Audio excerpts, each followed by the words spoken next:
जम्मू के लोगों को अगर कुछ मिला है तो लॉलीपॉप मिले हैं। हकीकत में कुछ भी जम्मू के लोगों के हाथ में नहीं आया। पढ़े लिखे युवाओं के साथ अनगिनत वादे भारतीय जनता पार्टी के नेताओं ने किए थे। 2014 से लेकर आज तक 7 साल से भारतीय जनता पार्टी की हुकूमत चल रही है, लेकिन जम्मू प्रांत के साथ जहां भेदभाव हुआ है, वहीं पढ़े लिखे बेरोजगार युवाओं के साथ जिस तरीके से डिस्क्रिमिनेशन हुआ है भारतीय जनता पार्टी के दौर में, वो अपने आप में एक सबसे बड़ी मिसाल है भेदभाव की। जब बीजेपी और पीडीपी की सरकार आई तो जम्मू का हिस्सा गवर्नमेंट जॉब्स में 8 और 10% तक महदूद होकर रह गया और आए दिन पब्लिक सर्विस कमीशन के बाद, सर्विस सिलेक्शन बोर्ड के बाद और दूसरी रिक्रूटमेंट एजेंसीज के बाद धरने लगते रहे।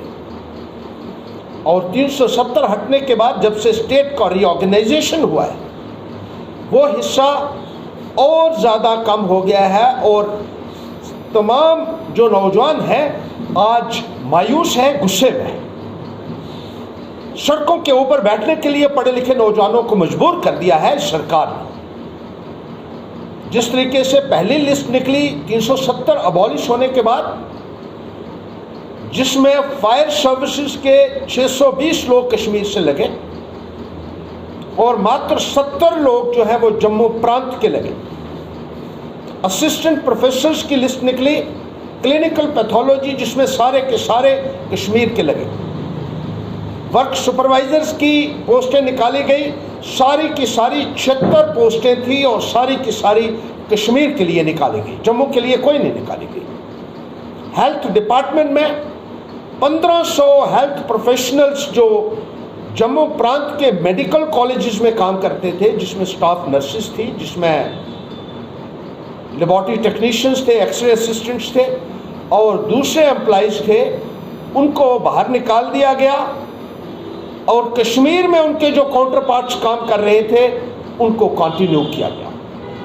बीएसएफ और सीआईएसएफ के एस्पिरेंट्स जम्मू के रहने वाले हैं, इसलिए उनकी कोई भी सुनवाई नहीं हो रही है। बार बार उनके साथ वादे करने के बावजूद भी उनको सड़कों के ऊपर बैठने के लिए मजबूर कर दिया है सरकार ने। इसी तरीके से जम्मू प्रांत में अलग अलग चौकों के ऊपर आज पढ़े लिखे नौजवान अपना डेरा डाले हुए बैठे हैं।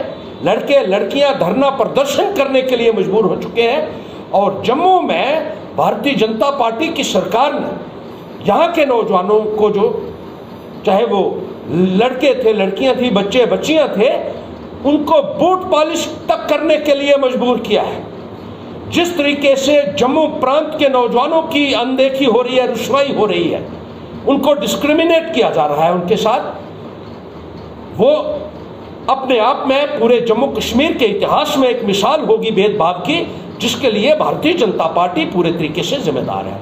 और दूसरी कैटेगरीज के भी जो अनएम्प्लॉयड यूथ हैं, सेमी एम्प्लॉयड हैं, अंडर एम्प्लॉयड हैं, डेली वेजेस हैं, कॉन्ट्रैक्चुअल्स हैं, रहबरे खेल के लोग हैं, फिजिकल एजुकेशन टीचर्स हैं, जो सड़कों के ऊपर बैठे हुए हैं, आज उनकी कोई भी सुनवाई करने के लिए तैयार नहीं है।